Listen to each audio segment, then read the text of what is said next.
Okay friends, तो हम पढ़ रहे हैं life processes.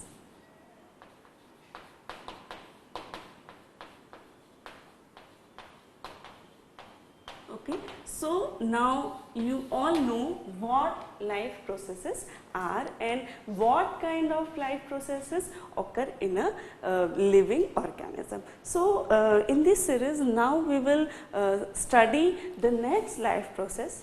In the previous lectures we now studied the nutrition in organism and type of nutrition and how organism they take their nutrition. Okay, so now in the next series we will study respiration. Okay, this is another very important life process which all the living organism need to perform. ठीक है, now from respiration terms, now you understand what is respiration. Okay, what we consider respiration, that means breathing in, breathing out. Okay, क्योंकि since last classes we know that respiration and breathing is very important, क्योंकि inhale करना, exhale करना, या without breathing we cannot live. Okay, so now we know that this is very important process, and we consider both the term breathing and respiration in similar terms, but they are not similar. Why breathing and respiration is not similar? Because yes, they can occur in a single process, but respiration and breathing are different. How they are different? Breathing is mere exchange of gases. Okay, what it is? Exchange of gases. Like you know, we take oxygen and we exhale or breathe out carbon dioxide. So in this way, this exchange, taking oxygen and releasing carbon dioxide, is breathing. It is exchange of gases. But respiration is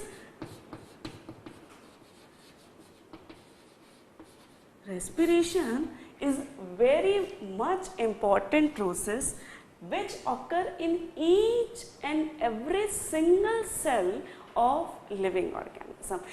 Say it is plant, say it is animal, say it is human. Each and every cell of living organism, they do respiration.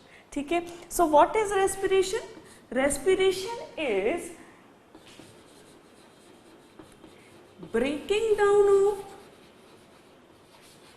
respiratory substrate,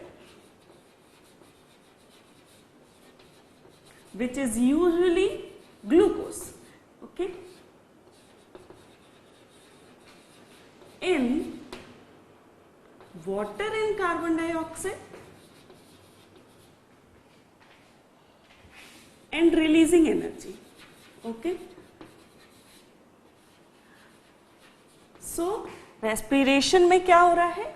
respiration जो है वो हर cell में, जो भी living cells हैं, सारी sales जो हैं वो क्या करती हैं? रेस्पिरेशन करती हैं, और इस रेस्पिरेशन की प्रोसेस के द्वारा वो क्या करती हैं? जो एनर्जी है उसे रिलीज करती है. ठीक है, हमें पता है कि भाई हर सेल जो है ग्लूकोज को यूटिलाइज करती है, उसे ब्रेक डाउन करती है और उसमें फिर एनर्जी जो है वो बनती है. ठीक है, ये जो है हमें पता है कि हर सेल को एनर्जी प्रोड्यूस करने के लिए ये प्रोसेस करनी होती है, और ये प्रोसेस कहलाती है रेस्पिरेशन. ठीक है, अब ये जो रेस्पिरेशन है चूंकि सेल्स में होता है, हर सेल में होता है, तो इस रेस्पिरेशन को सेल्यूलर रेस्पिरेशन भी कह सकते हैं.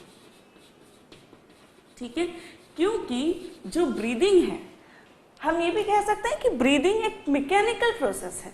ठीक है, all those mechanical processes which which are involved in exchange of gases. For example, जब भी हम सांस लेते हैं तो क्या होता है, जब भी हम इनहेल करते हैं तो जो कैविटी है, चेस्ट कैविटी या थोरेसिक कैविटी, वो एक्सपैंड होती है। तो इस पूरी प्रोसेस में बहुत सारी मसल्स इन्वॉल्व होती हैं, रिब्स या थोरेसिक केज इन्वॉल्व होता है, और इन दिस वे हम लोग ब्रीद इन कर पाते हैं। जब हम सांस छोड़ते हैं या ब्रीथ आउट करते हैं तो क्या होता है कि वही चेस्ट कैविटी डीफ्लैट हो जाती है, और इस प्रकार हम जो है गैसेस रिलीज कर पाते हैं, कार्बन डाइऑक्साइड रिलीज कर पाते हैं। तो उस प्रोसेस को हम ब्रीदिंग कहते हैं, और इस प्रकार ब्रीदिंग एक मैकेनिकल प्रोसेस हो सकती है, ठीक है, एक मैकेनिकल प्रोसेस है। और रेस्पिरेशन, चूंकि रेस्पिरेशन में क्या हो रहा है, एक केमिकल प्रोसेस हो रही है, ग्लूकोज को ऑक्सीडाइज कर रहे हैं, ऑक्सीडेशन कर रहे हैं ग्लूकोज का, और उसका ब्रेकडाउन हो रहा है, और इस प्रकार उसके ब्रेकडाउन से एनर्जी प्रोड्यूस हो रही है। तो रेस्पिरेशन जो है वो एक बायोकेमिकल प्रोसेस है, वहीं ब्रीदिंग जो है एक मैकेनिकल प्रोसेस है, ठीक है। मैकेनिकल प्रोसेस किसे कहते हैं हम, जिसमें कुछ मशीनरी इन्वॉल्व होती है, ठीक है। तो इसमें हमारी मशीनरी इन्वॉल्व हो रही है, हमारे मसल्स, हमारे रिब्स, वो हमारी मशीन से। इसी प्रकार दूसरे ऑर्गेनिज्म, फॉर एग्जाम्पल फिश हैं, फ्रॉग हैं, जो कि वाटर से भी जो है गैसेस लेते हैं, तो उनमें क्या होता है, गिल्स होते हैं सांस लेने के लिए, ठीक है। और कुछ ऑर्गेनिज्म जैसे कि अर्थवर्म, उसकी स्किन जो है वो स्किन के द्वारा ब्रीदिंग करता है, वो स्किन की सरफेस से, उसकी सरफेस जो स्किन सरफेस है वो इतनी थिन और परमेबल होती है कि वो उसकी स्किन से ही डिफ्यूजन के द्वारा गैसेस का एक्सचेंज कर लेता है। तो इस प्रकार उसकी बॉडी में कौन सी मशीनरी इन्वॉल्व है, skin, for the purpose of exchange of gases, ठीक है। तो इस प्रकार हम कह सकते हैं कि ब्रीदिंग एक मैकेनिकल प्रोसेस है, वहीं रेस्पिरेशन एक बायोकेमिकल प्रोसेस है, ठीक है। तो ब्रीदिंग जो है, the mechanical process of breathing can be different in different organism, but in the most of the organism the respiration process is similar, ठीक है। and this respiration is of two type. Cellular respiration can be of two type. First is aerobic and another is anaerobic. Okay जैसा कि मैंने कहा कि respiration है respiratory substrate, जो कि यूजुअली ग्लूकोज होता है, उसका ब्रेक डाउन करना और एनर्जी को रिलीज करना, ये कहलाता है रेस्पिरेशन। बट जो कुछ ऑर्गेनिज्म हैं, ठीक है, most of the organism they utilize oxygen for this purpose of breaking down of respiratory substrate. But some living organism like bacteria, like yeast, okay, and in some cases our skeletal muscle, ठीक है, जो हमारी muscles होती हैं वो skeletal muscle जो कि हमारे बोन्स से जुड़ी हुई होती हैं और हमें मूवमेंट और लोकोमोशन में हेल्प करती है, ठीक है। जैसे कि मूवमेंट एंड लोकोमोशन मतलब क्या, जो कि हम मूव कर पाते, लाइक मैं अपने हाथ को इस प्रकार कुछ उठाना है तो ये मैं कर पा रही हूँ, ये किसकी मदद से कर पा रही हूँ, जो कि मेरे हैंड्स की मसल्स हैं और जो मेरी बोन्स हैं हैंड्स की, उन दोनों की मदद से मैं ये हाथ का मूवमेंट कर पा रही हूँ। इसी प्रकार जब हम वॉक कर पा रहे हैं तो वो भी हमारे लिम्ब मसल्स की हेल्प के द्वारा हम कर पा रहे हैं। तो ये हमारी मसल्स जो कि हमारे स्केलेटन से जुड़ी हुई होती हैं और हमें लोकोमोशन और मूवमेंट में हेल्प करती हैं, वो स्केलेटल मसल्स कहलाती हैं। अब क्या होता है कि जब हम कंटिन्यू एक्सरसाइज करते हैं, जैसा कि मैंने कहा कि हमारी बॉडी को ऑक्सीजन की और न्यूट्रिशन की बहुत ज़रूरत है, ठीक है। यदि एक पल के लिए भी हम ब्रीदिंग नहीं करें तो हमें बहुत ज़्यादा घुटन महसूस होती है। वो क्यों महसूस होती है, क्योंकि हमारे शरीर में चूँकि हर सेल ऑक्सीजन यूज़ करके ग्लूकोज का ऑक्सीडेशन कर रही है, ईच एंड एवरी सेल, और इसी प्रकार वो एनर्जी रिलीज कर रही है, ठीक है। और वो क्या कर रही है, water and carbon dioxide release कर रही है।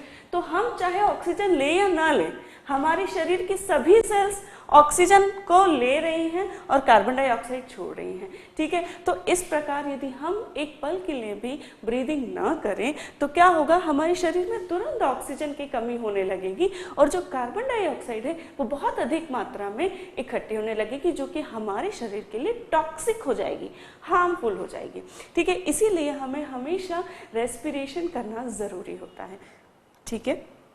ओके, तो हम बात कर रहे थे स्केलेटल मसल्स की। अब स्केलेटल मसल्स में क्या होता है, जैसा कि मैंने बताया कि हर सेल को ऑक्सीजन की ज़रूरत है ताकि वो ग्लूकोज को यूटिलाइज कर सके, उसका ब्रेक डाउन कर सके और एनर्जी प्रोड्यूस कर सके। अब क्या होता है कि कंटिन्यू एक्सरसाइज के वक्त यदि हम कंटिन्यू कुछ एक्सरसाइज कर रहे हैं, फॉर एग्जांपल हम रनिंग कर रहे हैं, ठीक है, तो उसमें क्या हो रहा है कि आपने देखा होगा कि यदि हम कुछ एक्सर्टिव एक्सरसाइज करते हैं, फॉर एग्जांपल हम बहुत सारी सीढ़ियाँ चढ़ के आए हैं, 4 फ्लोर यदि हम सीढ़ियाँ चढ़ के आते हैं तो एकदम से हमारी सांस फूलने लगती है। क्यों फूलने लगती है? क्योंकि वो हमारी एक बॉडी की रेगुलेटरी मैकेनिज्म है कि यदि हम ऑक्सीजन की हमें शरीर में ज़रूरत है तो हमारी जो रेस्पिरेटरी रेट है वो बढ़ने लगेगी और हम बहुत तेज़ी से सांस लेने लगेंगे, ताकि जो हमारी बॉडी की सभी सेल्स हैं जो कि ऑक्सीजन को उन्हें चाहिए वो उन्हें मिल पाए। तो इसलिए क्या होता है कि हमारी सांस जो है वो फूलने लगती है। तो जब हम कंटिन्यू ये सस्टेन्ड एक्सरसाइज करते हैं, सस्टेन्ड एक्सरसाइज मतलब लंबे समय तक यदि कुछ एक्सरसाइज बनी रहे तो उस केस में क्या होता है कि जो मसल्स हैं, ठीक है, मसल सेल्स, उन्हें ऑक्सीजन की मात्रा कम होने लगती है, जितनी उन्हें डिमांड है उतनी सप्लाई नहीं होती। In that case skeletal muscles क्या करती हैं, ठीक है, यूजुअली ह्यूमन सेल्स, सभी ह्यूमन सेल्स ऑक्सीजन का यूज़ करके और रेस्पिरेशन करती हैं, एनर्जी प्रोड्यूस करती हैं। लेकिन स्केलेटल मसल्स जो होती हैं, जब उनमें पर्याप्त मात्रा में ऑक्सीजन नहीं मिल पाता तो वो क्या करती हैं, without oxygen they produce energy, ठीक है। और इस प्रकार एनर्जी को प्रोड्यूस करना बिना ऑक्सीजन की मदद से कहलाता है एनएरोबिक रेस्पिरेशन, ठीक है। तो इस प्रकार रेस्पिरेशन का जो टाइप है वो डिपेंडिंग अपॉन ऑक्सीजन सप्लाई पे उसे दो भागों में हमने बांटा है। एक तो एरोबिक, एरो मीन्स एयर या ऑक्सीजन, तो वो रेस्पिरेशन जिसमें कि ऑक्सीजन का उपयोग होता है उसे हमने कह दिया एरोबिक रेस्पिरेशन। एनएरोबिक रेस्पिरेशन वो रेस्पिरेशन जिसमें कि ऑक्सीजन के उपयोग के बिना ही, ठीक है, रेस्पिरेटरी सबस्ट्रेट या ग्लूकोज को ब्रेक डाउन कर दिया जाता है और एनर्जी प्रोड्यूस की जाती है, उसे हम कहते हैं एनएरोबिक, ठीक है। एरोबिक रेस्पिरेशन तो हमें पता है क्योंकि हमारी सभी सेल, प्लांट की सभी सेल, सारे लिविंग ऑर्गेनिज्म की सभी सेल्स एरोबिक रेस्पिरेशन करती हैं, ठीक है, ऑक्सीजन का प्रयोग करके ही वो एनर्जी प्रोड्यूस करती हैं। लेकिन कुछ सेल्स जैसे कि मैंने कहा स्केलेटल मसल्स, साथ ही बैक्टीरिया,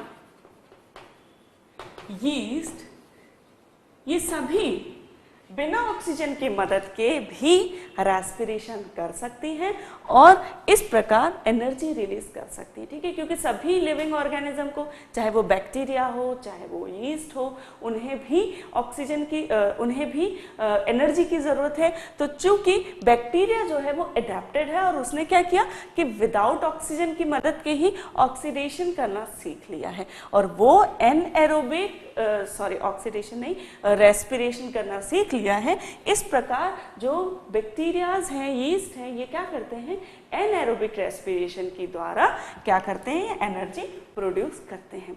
हालांकि जो एनएरोबिक रेस्पिरेशन होता है उसमें जो एनर्जी प्रोड्यूस होती है वो बहुत ही ज़्यादा कम मात्रा में होती है as compare to aerobic respiration, ठीक है।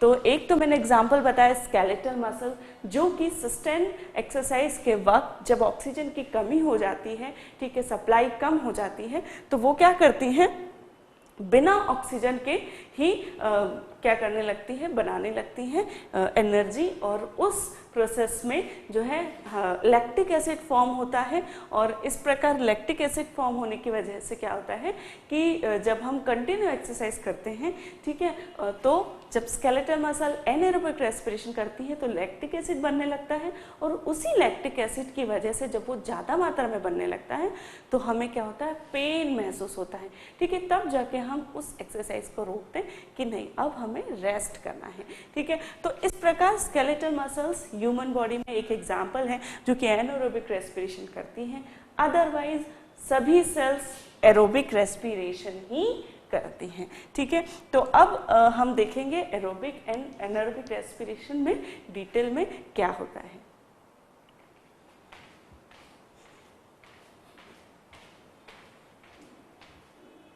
तो अब हम देखेंगे aerobic respiration and anaerobic respiration. Okay, तो सबसे पहले हम देख रहे हैं एरोबिक रेस्पिरेशन। अब आप लोगों को ये समझ में आ चुका है कि एरोबिक रेस्पिरेशन मतलब वह रेस्पिरेशन जिसमें कि ऑक्सीजन को यूज करके, ठीक है, रेस्पिरेटरी सब्सट्रेट को ब्रेक डाउन किया जाता है और एनर्जी प्रोड्यूस की जाती है, ठीक है। तो in this process, okay,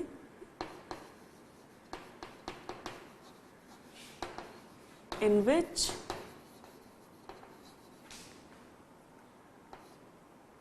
breakdown of respiratory substrate, which is what, glucose, respiratory substrate, ठीक है, respiration in which breakdown of respiratory substrate occur with the help of atmospheric oxygen and produces water, carbon dioxide and energy.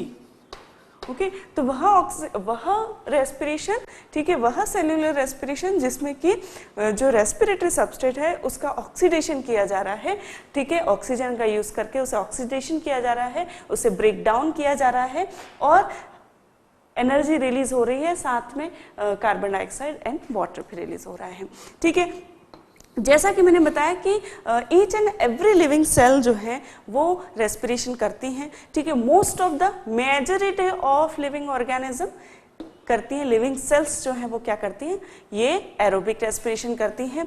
अब ये respiration की process किस प्रकार होती है, अब हमें पता है कि हमें सेल स्ट्रक्चर पता है। सेल्स में क्या होता है, सेल में एक न्यूक्लियस होता है और बाकी सेल्यूलर ऑर्गेनेल्स होते हैं, ठीक है। साथ ही सेल में क्या होता है, एक फ्लूइड होता है जिसे कि हम क्या कहते हैं, साइटोप्लाज्म कहते हैं, ठीक है। साथ ही माइटोकॉन्ड्रिया होता है जिसमें कि क्या होता है, माइटोकॉन्ड्रिया को हम हमेशा क्या कहते हैं, एनर्जी हाउस। अब हमें पता चलेगा कि क्यों माइटोकॉन्ड्रिया को हम एनर्जी हाउस कहते हैं। अब ये जो एरोबिक रेस्पिरेशन की प्रोसेस है वो किस प्रकार एक सेल में होती है, तो ये 2 स्टेप्स, एरोबिक रेस्पिरेशन की 2 स्टेप्स होती हैं। फर्स्ट होती है ग्लाइकोलाइसिस, ठीक है। ग्लाइकोलाइसिस में क्या होता है, ग्लाइको मीन्स ग्लूकोज, लाइसिस मतलब ब्रेक डाउन करना, उसे तोड़ना। तो फर्स्ट स्टेप जो होती है वो ग्लाइकोलाइसिस होती है जिसमें कि ग्लूकोज को ब्रेक डाउन करके क्या होता है, पायरुविक एसिड बनता है, ठीक है, पायरुविक एसिड बनता है। और ये जो प्रक्रिया होती है ग्लाइकोलाइसिस की, ये कहाँ पे होती है, सेल के साइटोप्लाज्म में होती है, ठीक है, ठीक है। 2 स्टेप में हो रही है एरोबिक रेस्पिरेशन, जिसमें कि फर्स्ट स्टेप हो रही है सेल के फ्लूइड में, साइटोप्लाज्म में, जहां की ऑक्सीजन का उपयोग करके और पायरुविक एसिड बनाया जा रहा है, सॉरी ऑक्सीजन का उपयोग करके नहीं, विदाउट ऑक्सीजन। इस फर्स्ट स्टेप में ऑक्सीजन की जरूरत नहीं पड़ती, ठीक है, इट डजंट रिक्वायर ऑक्सीजन, ठीक है। तो इस प्रकार एक ग्लाइकोलाइसिस की प्रक्रिया हो रही है, फर्स्ट स्टेप, जिसमें कि ग्लूकोज से पायरुविक एसिड बन रहा है और ये प्रक्रिया सेल के साइटोप्लाज्म में होती है, जिसमें कि ऑक्सीजन की जरूरत नहीं पड़ती। ठीक है, अब हमने ये देख लिया फर्स्ट स्टेप है ग्लाइकोलाइसिस की। ठीक,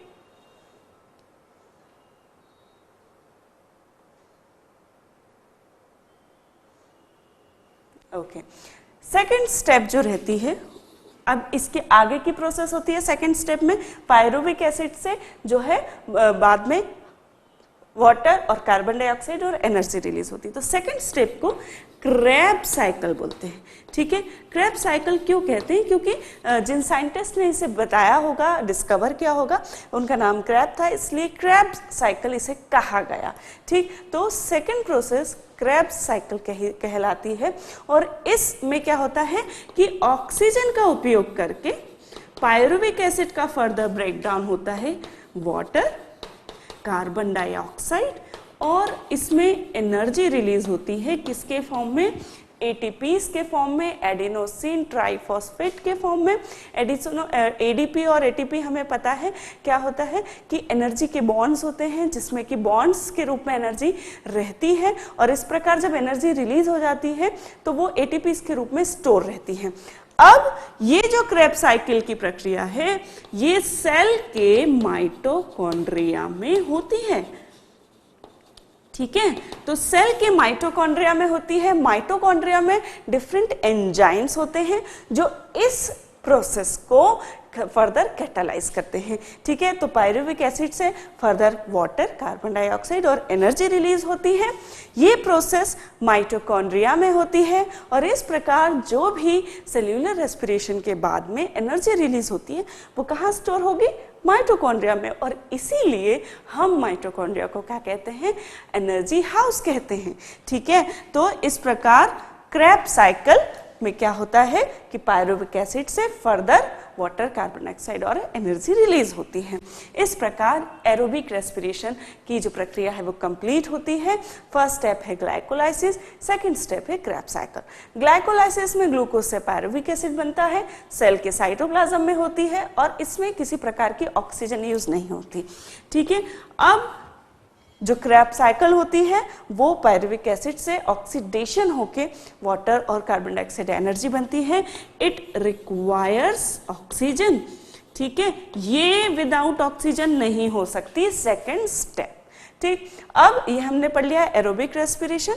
ठीक है, अब हम देखेंगे एनारोबिक रेस्पिरेशन।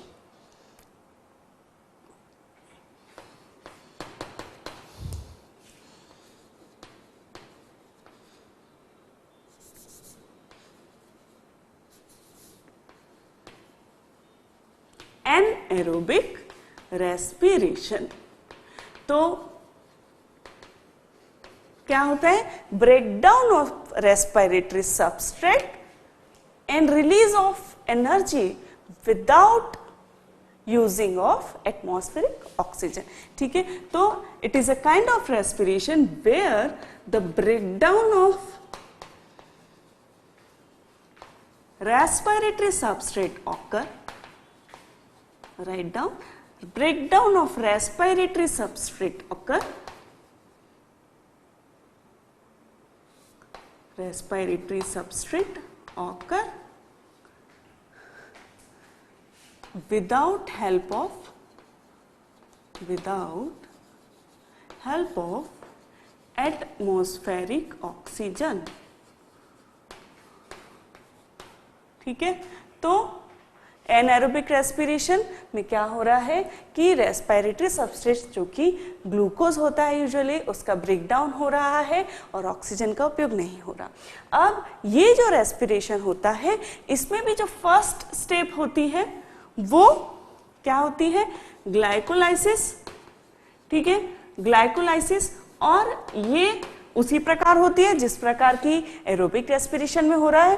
क्यों? क्योंकि हमने देखा कि ग्लाइकोलाइसिस में ऑक्सीजन की जरूरत नहीं है, इसीलिए एनारोबिक रेस्पिरेशन में भी जो फर्स्ट स्टेप होती है वो सिमिलर होती है। फर्स्ट स्टेप ग्लाइकोलाइसिस ही होती है और जो सेकंड स्टेप होती है उसमें क्या होता है? इनकम्प्लीट ब्रेकडाउन होता है किसका? पायरुविक एसिड का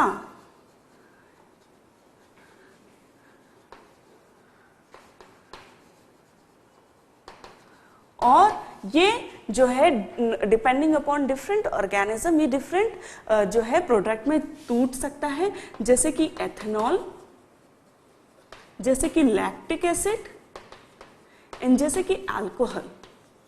ठीक है, ethanol is one of the alcohol. ठीक है, ओके। नाउ ये जो लैक्टिक एसिड जो है, जो लैक्टिक एसिड बनता है, जिसमें मैंने बताया था कि स्केलेटल मसल्स जो होती हैं वो क्या करती हैं, जब स्केलेटल मसल एनएरोबिक रेस्पिरेशन करती हैं तो वो क्या करती हैं, लैक्टिक एसिड बनाती हैं। ठीक है, और जो एनएरोबिक रेस्पिरेशन होता है उस प्रोसेस को फर्मेंटेशन भी कहा जाता है, जब वो कुछ माइक्रो ऑर्गेनिज्म में होता है। ठीक है, when occur in micro organism, जैसे कि यीस्ट। ठीक है, तो जो सभी फर्मेंटेशन की प्रक्रियाएं होती हैं, ठीक है, प्रोसेसेस होती हैं माइक्रो ऑर्गेनिज्म। ठीक है, तो जब माइक्रो ऑर्गेनिज्म एनारोबिक रेस्पिरेशन करते हैं तो वो प्रोसेस कहलाती है फर्मेंटेशन। और ये फर्मेंटेशन की प्रोसेस कमर्शियली बहुत सारे प्रोडक्ट बनाने में यूज की जाती है। For example ethanol, alcohol. ठीक है, तो अल्कोहल बनाने के लिए बहुत सारे जो है फर्मेंटेशन किया जाता है। फॉर एग्जांपल ग्रेप्स जो है उसका फर्मेंटेशन किया जाता है एथेनॉल बनाने के लिए, या प्लम्स का जो है फर्मेंटेशन किया जाता है। इस प्रकार ये जो फर्मेंटेशन की प्रोसेस होती है कमर्शियली यूज की जाती है बहुत सारे प्रोडक्ट बनाने में। ठीक, तो अब हमने पढ़ लिया कि एनारोबिक रेस्पिरेशन क्या होता है।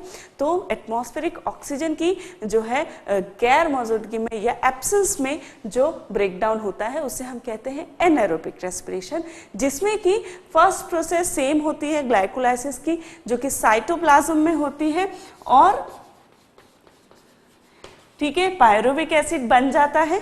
ठीक है, जैसा कि यहाँ पे बनता है वैसे ही एनारोबिक में भी पायरुविक एसिड बन जाता है। सेकेंड स्टेप में पायरुविक एसिड का इनकम्प्लीट ब्रेकडाउन होता है और वो भी साइटोप्लाज्म में ही होती है। और इस इनकम्प्लीट ब्रेकडाउन में क्या होता है, ऑफ कोर्स जब कंप्लीट ब्रेकडाउन नहीं हुआ है तो एनर्जी बहुत कम रिलीज होगी as compare to aerobic respiration, इसलिए एनारोबिक रेस्पिरेशन को इनकम्प्लीट जो है ब्रेकडाउन के कारण एनर्जी जो है वो बहुत कम मात्रा में रिलीज होती है। ठीक है, जो फर्मेंटेशन की प्रोसेस है, जब माइक्रो ऑर्गेनिज्म जैसे कि बैक्टीरिया या यीस्ट करते हैं एनारोबिक रेस्पिरेशन तो उसे फर्मेंटेशन कहा जाता है। और लैक्टिक एसिड जो बनाते हैं जो बैक्टीरिया या ऑर्गेनिज्म माइक्रो ऑर्गेनिज्म, तो उस फर्मेंटेशन को लैक्टिक एसिड फर्मेंटेशन भी कहा जाता है।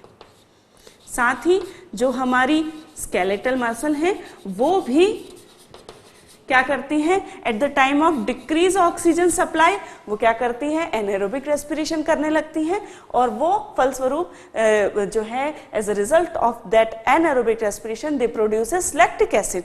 And in this way when this lactic acid जो है बहुत ज़्यादा मात्रा में जब बॉडी में या मसल्स में बनने लगता है देन इट कॉजेज पेन। ठीक है, तो इस प्रकार हमने देखा एनारोबिक एंड एरोबिक रेस्पिरेशन। ठीक है, तो इस प्रकार यदि हम दोनों की ही इक्वेशन लिखना चाहें तो क्या होगा। ठीक है, सबसे पहले ग्लाइकोलाइसिस से okay, तो ग्लूकोज का उपयोग होके क्या बन रहा है, पायरुविक एसिड। ठीक है, पायरुविक एसिड से फर्दर क्या बन रहा है, carbon dioxide, water and energy in. ठीक है, यहाँ पर ऑक्सीजन का उपयोग किया जा रहा है।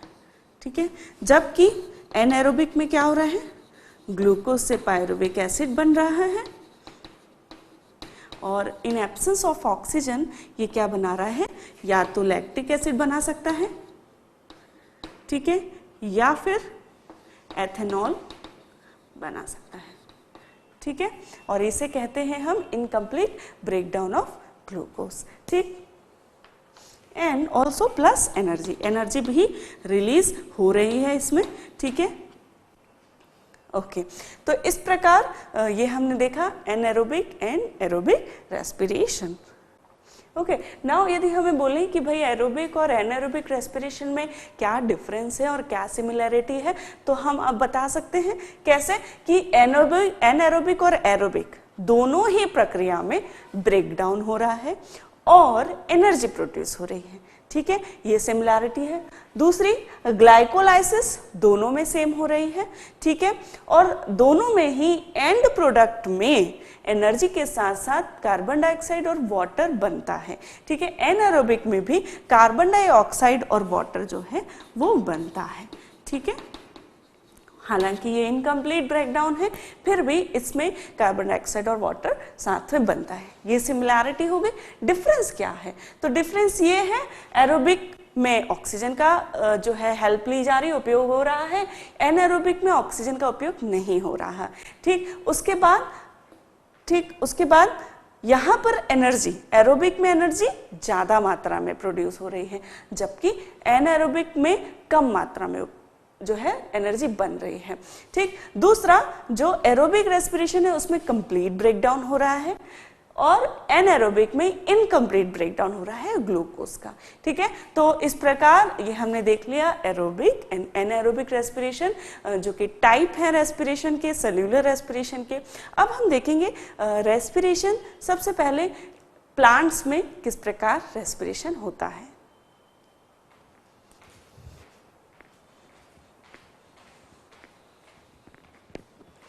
ओके फ्रेंड्स, तो अब हम देखेंगे सबसे पहले रेस्पिरेशन इन प्लांट्स, ठीक है।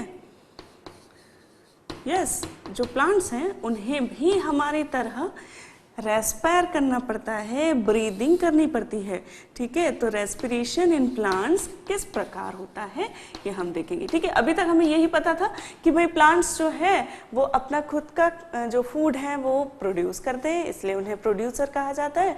ऑटोट्रॉफिक न्यूट्रिशन होता है और फोटोसिंथेसिस के द्वारा अपना जो है लाइट एनर्जी को यूज करके और वो क्या करते हैं, फूड बनाते हैं, स्टार्च बनाते हैं, ग्लूकोज बनाते हैं और इस प्रकार वो अपना न्यूट्रिशन खुद बनाते हैं, बाद में उसे यूटिलाइज करते हैं। बाद में उसे यूटिलाइज करते हैं वो प्रोसेस है रेस्पिरेशन, ठीक है। तो जिस प्रकार सभी लिविंग ऑर्गेनिज्म ग्लूकोज का ब्रेकडाउन करके एनर्जी बनाते हैं, उसी प्रकार प्लांट्स भी एरोबिक रेस्पिरेशन करते हैं, ठीक है।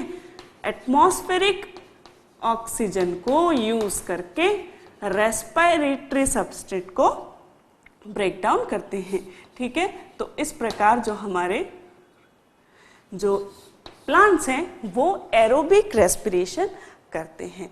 अब जो प्लांट हैं इस प्रकार हमें कैसे समझ में आया कि भाई जब फोटोसिंथेसिस करते हैं तो वो क्या करते हैं, एटमॉस्फेयर से कार्बन डाइऑक्साइड लेते हैं, सनलाइट लेते हैं और पानी का जो है यूटिलाइज करके वाटर को यूज करके वो क्या बनाते हैं, ग्लूकोज बनाते हैं। ये हमने देख लिया फोटोसिंथेसिस में, ठीक है। इस प्रकार प्लांट को जरूरत है कार्बन डाइऑक्साइड की भी, ठीक है।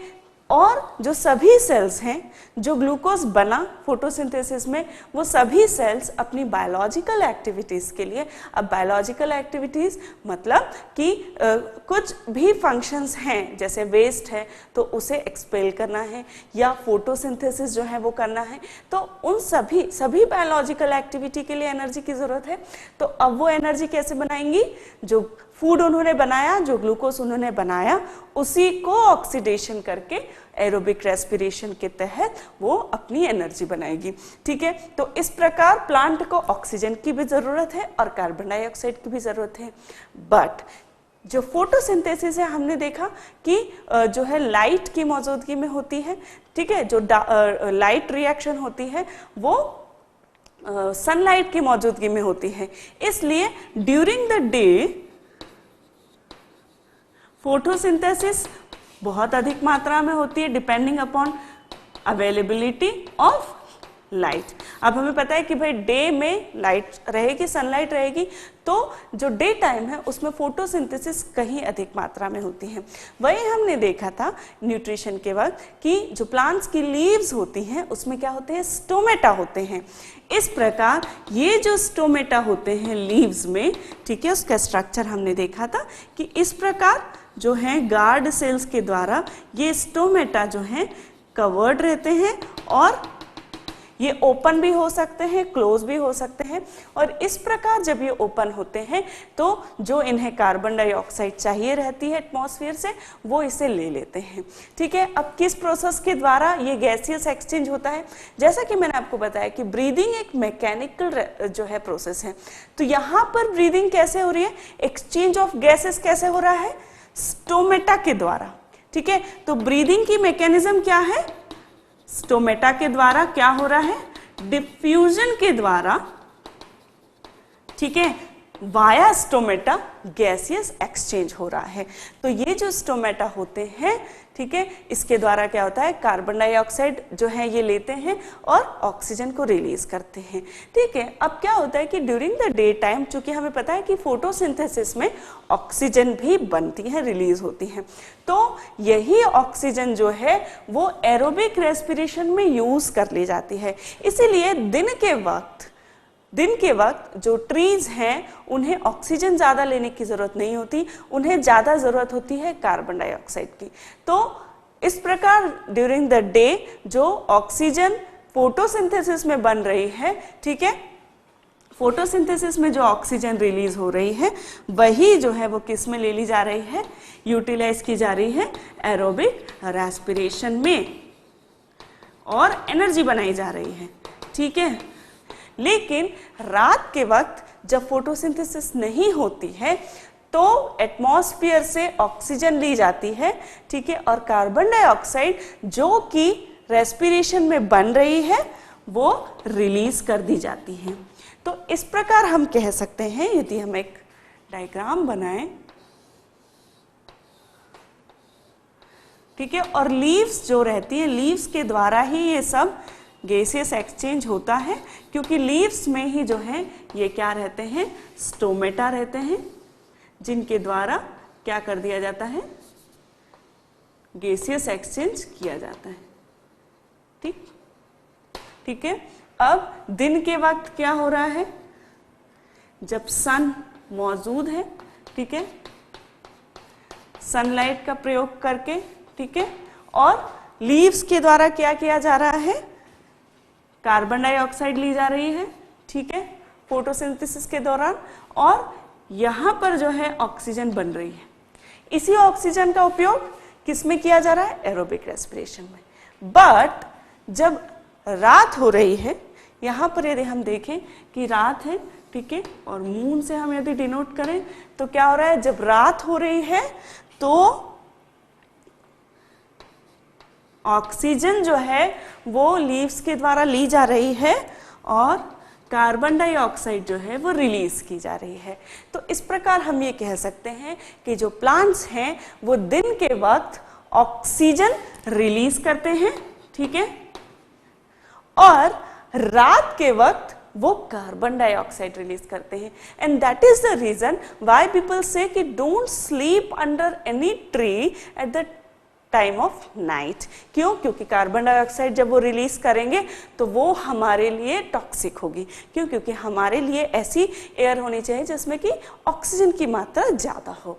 तो इस प्रकार ये प्रक्रिया होती है। फोटोसिंथेसिस में जो ऑक्सीजन डे के वक्त बनती है उसे ही एरोबिक रेस्पिरेशन में लिया जाता है, यूटिलाइज किया जाता है। यही कारण है कि दिन के वक्त पौधों को कार्बन डाइऑक्साइड की ज़रूरत ज़्यादा होती है और वो ऑक्सीजन रिलीज करते हैं, जबकि नाइट के वक्त या रात के वक्त जब सूर्य नहीं होता, सनलाइट नहीं होती और कोई फोटोसिंथेसिस की जो फर्स्ट स्टेप है वो नहीं होती, डार्क रिएक्शन हालांकि रात में होती रहती है लेकिन जो लाइट रिएक्शन है वो नहीं होती और ऑक्सीजन नहीं बनता, इसलिए पौधों को ज़रूरत है कि वो एटमॉस्फेयर के ऑक्सीजन को यूटिलाइज करें और एरोबिक रेस्पिरेशन में जब कार्बन डाइऑक्साइड बनती है तो वो उसे रिलीज कर देते हैं। ठीक, तो इस प्रकार हमने देखा प्लांट में रेस्पिरेशन किस प्रकार होता है। तो प्लांट में एरोबिक रेस्पिरेशन होता है, स्टोमेटा जो कि लीव्स में होते हैं, स्मॉल पोर्स होते हैं लीव्स में, उसके द्वारा गैसियस एक्सचेंज होता है, और डिफ्यूजन के द्वारा ये जो गैसेस हैं लीव्स की, प्लांट्स की सभी सेल्स में पहुंचाई जाती हैं। ठीक है, और जो प्लांट की सेल्स होती हैं सभी सेल्स एक दूसरे से कनेक्टेड होती हैं और इंटरसेल्युलर स्पेसेस के द्वारा, इंटरसेल्युलर स्पेसेस मतलब फॉर एग्जांपल ये स्मॉल स्मॉल सेल्स हैं, ठीक है, जो कि एक दूसरे से कनेक्टेड हैं, लेकिन फिर भी इनके बीच में कुछ स्पेस है जिसमें कि फ्लूइड भरा होता है, और ये जो स्पेस है ये कहलाता है इंटरसेल्यूलर स्पेस। और चूंकि इसमें भी फ्लूइड भरा होता है, इस प्रकार सभी सेल्स इंटरसेल्यूलर स्पेसेस के द्वारा भी एक दूसरे से कनेक्ट होती हैं, और इसी वजह से जो डिफ्यूजन की प्रोसेस है वो सभी सेल्स में हो जाती है। ठीक है, इररिलेवेंट टू इट्स पोजीशन। ठीक है, उसकी क्या पोजीशन है, उसके मतलब उसके बिना आधार पे भी जो है सभी सेल्स बराबरी से जो गैसेस हैं उन्हें ले पाती हैं, जो उन्हें ज़रूरत है वो उसे ले पाती हैं, जो उन्हें रिलीज करना है उसे रिलीज कर पाती है, just because they are interconnected with the intercellular spaces. ठीक, तो इस प्रकार डिफ्यूजन की प्रोसेस के द्वारा ब्रीदिंग होती है, गैसेस एक्सचेंज होता है, और ये प्रोसेस मैंने बताई इसीलिए दिन के वक्त ऑक्सीजन रिलीज करता है प्लांट और रात के वक्त कार्बन डाइऑक्साइड। ठीक, तो इस प्रकार हमने देखा रेस्पिरेशन इन प्लांट्स। अब हम देखेंगे respiration in the terrestrial animals.